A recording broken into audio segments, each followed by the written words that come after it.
መሬት አርሶ አደር በሚሊዮኖች አፈናቅሏል። ተግባሩም አስተሳሰቡም ሰይጣናዊ ነው። አሁን የሚወጋው ሰው እንኳን ባይኖር ኢትዮጵያ ውስጥ ንፋስ በመጨረሻም እየተፈራው ደረሰ። ሁለት ጉልበተኞች ወደ ተካረረ አቅጣጫ ማቅንተዋል።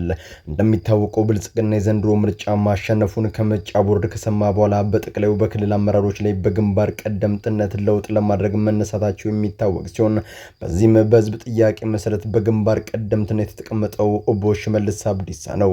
ታዲያ ይህን ተከትሎ ሽመልስ የራሱን ቡድን አዋቅሮ የሰጠው መግለጫና የሱን መጨረሻ በጋራ እንመለከተዋለን። አንዳንድ ሰው የሚገርመው የንብ አካውንት ከፍቶ ማር እንኳን ማይበላኳል የቡና አካውንት ከፍተ አንድ ሲኒ ቡና መጠጣት የማይችልበት ዛሬ ግን እመነኝ በየአካውንታችሁ አድሬስ ያደረገ ፋይናንሻል ትራንስፈር ያደርጋል በኢየሱስ ስም ከኃጢአተኛ ወደ ጻድቁ።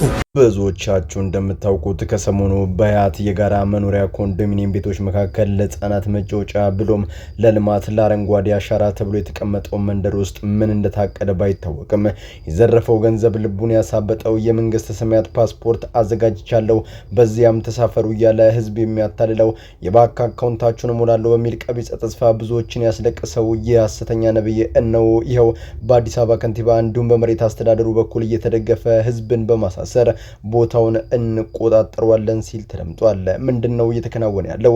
ያሳሰራቸው የሀያት ነዋሪዎች ከምን ደረሱ? ዝርዝሩን ይዤላችሁ ቀርቤያለሁ። We demand justice for RC Orthodox. Hear our voices now. Justice for RC Orthodox. በመጨረሻም ወንድማችን እፎይ ብሎም ሌሎችም አጋር በንጽጽር ላይ የተሰማሩ ጀግና ኦርቶዶክሳውያን በአርሲ የሰሩት አስደናቂ ታምር መላው ሀገሪቱን እያነጋገረ ይገኛል። በዚህም እናሰልማለን ብሎ የተነሱት ዋሃብያ ኢማሞች ልጆቻቸው በሙሉ አፈንግጠው ክርስትናን መቀበል ጀምሯል። በዙሪያም ዝርዝሩ መረጃ ይዤላችሁ ቀርቤያለሁ። ሰላም በመላው ዓለም ላይ የምትገኙ ውድ ቤተሰቦቼ እንዴት ናችሁልኝ? እኔ ደህና ነኝ። ቸሩ መድኃኔዓለም የተመሰገነውን በዘርቁታችን እጅግ በጣም ቁም ነገር አዘል ቪዲዮዎች ይዤላችሁ መጥቻለሁ። ከናንተ የሚጠብቀው እንደተለመደው ቪዲዮ ላይክ እና ሼር ማድረጋችሁን አትርሱ። ዳይ ወደለት ቪዲዮ ቤተክርስቲያኑ ቅጥር ግቢ ውስጥ በመግባት በቤተክርስቲያኒቱ ንብረት ላይ ውድመት የፈጸሙት ግለሰቦች በቁጥጥር ስር ዋሉ። የአዲስ አበባ ፖሊስ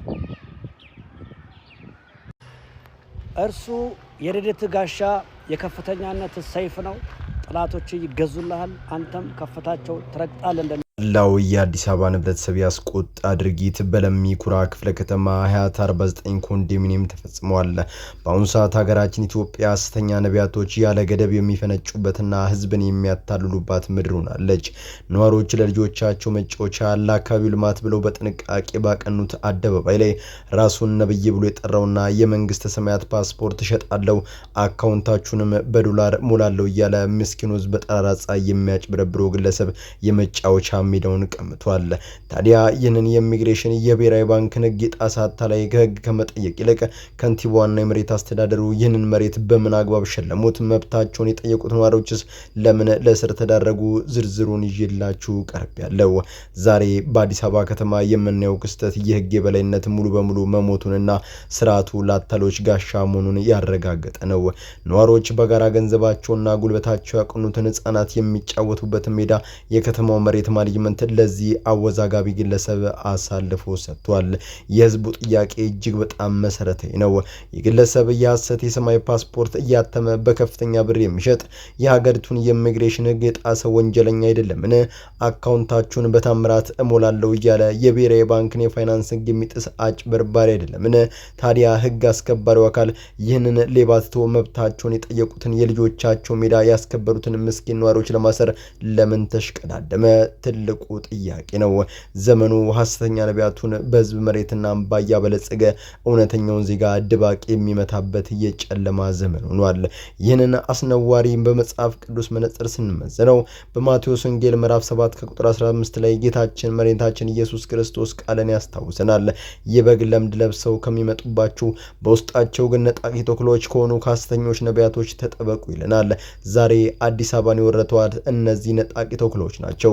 ህዝቡ ህዝቡን በሃይማኖት ስም እየበዘበዙ አሁን ደግሞ የህፃናትን መጫወቻ ሜዳ በባለስልጣናት ኃይል እየቀሙ ይገኛሉ። መጽሐፍ ቅዱስ በትንቢተ ኢሳይያስ ምዕራፍ 5 ከቁጥር 20 ላይ ክፉን መልካም መልካሙንም ክፉ ለሚሉ ጨለማውንም ብርሃን ብርሃኑንም ጨለማ ለሚያደርጉ ወዮላችሁ ይላል።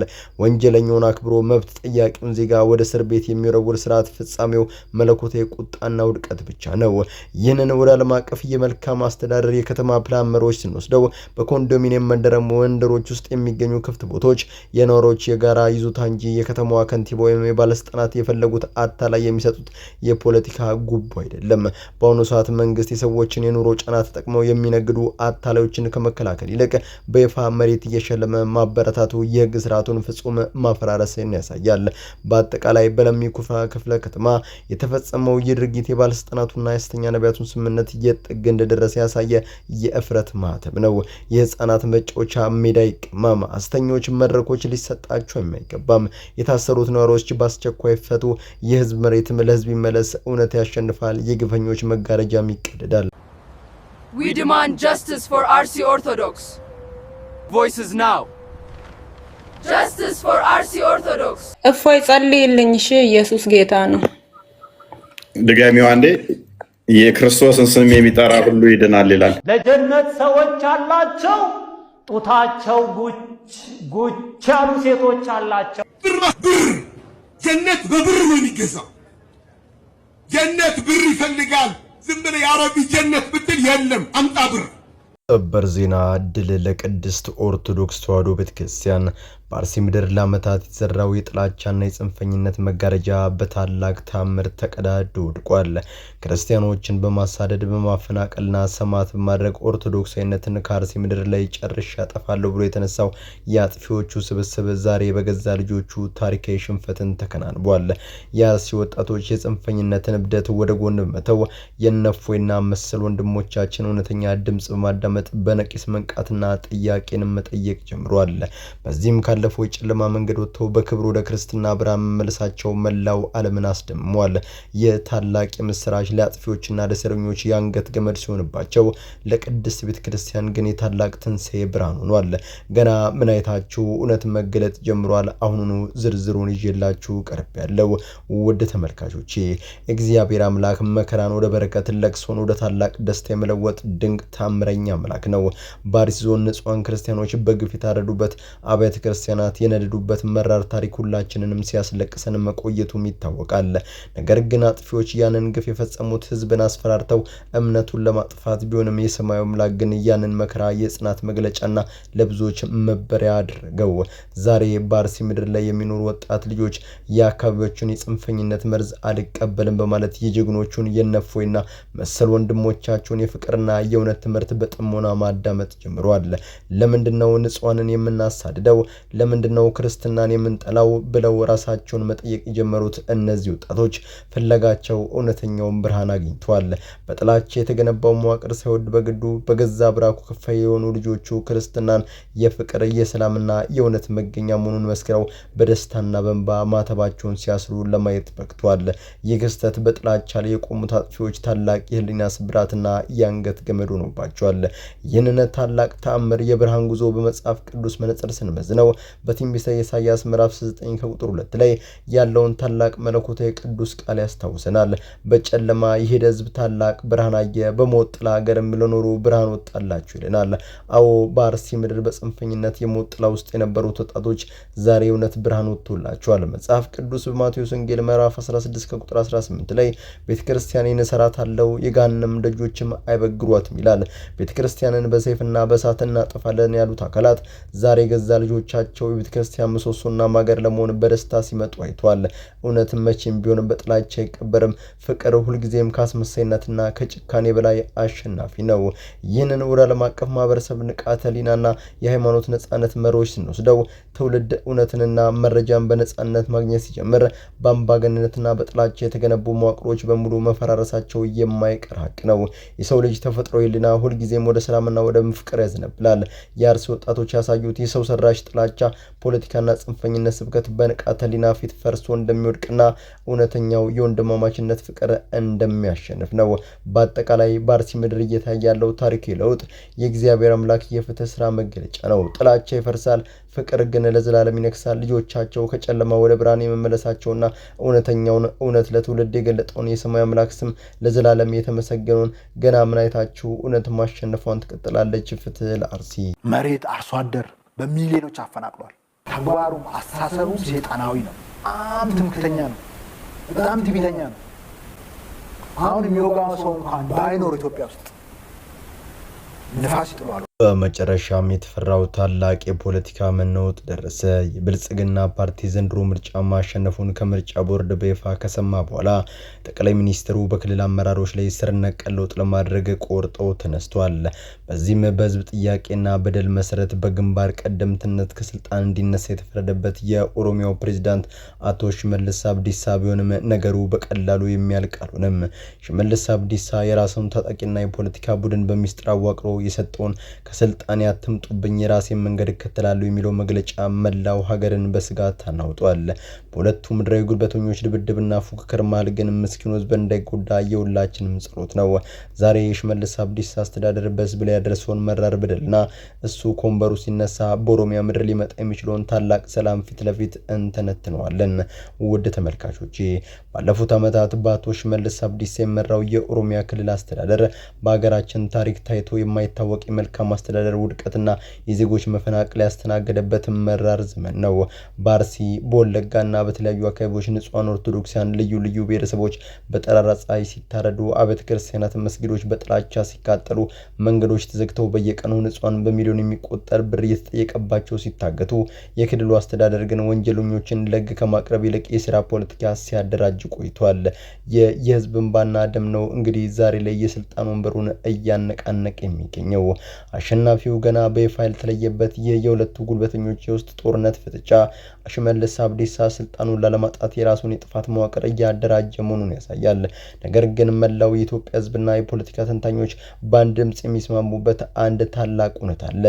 አቶ ሽመልስ አብዲሳ ከኦሮሚያ ፕሬዝዳንትነት ወንበር በአስቸኳይ ከተነሳ ኦሮሚያ ወደ ቀደመው የሰላምና የፍቅር መንገዷ የመመለስ እድሏ እጅግ በጣም ከፍተኛ መሆኑ ነው።